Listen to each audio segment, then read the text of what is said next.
లో ఉండిపోయినటువంటి గంగటండి ఎప్పుడైతే పరమశివుడు మార్గం ఇచ్చాడో అది కూడా ఎక్కడ పడేటట్టు వదిలిపెట్టాట.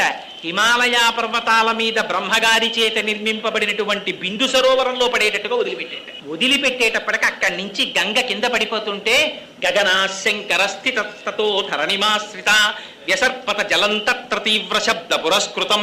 అది ఎలా పడిందిట? పడేటప్పుడు మొసళ్లతో పడిపోయింది, ఎండ్రకాయలతో పడిపోయింది, చేపలతో పడిపోయింది, పావులతో పడిపోయింది. ఒక చోట బ్రహ్మాండమైనటువంటి శబ్దం, ఒక చోట ఒడులు, ఒక చోట సుడులు, ఒక చోట బ్రహ్మాండమైనటువంటి నురుగు, ఒక చోట వంకరలు తిరుగుతోంది, ఒక చోట మెల్లగా పారుతోంది, ఒక చోట చూసేటప్పటికే ఒళ్ళు భయం వేసి అంత శబ్దంతో పడిపోతోంది. అలా గంగ ఆ జటాజూటంలోంచి కింద పడిపోతోంది.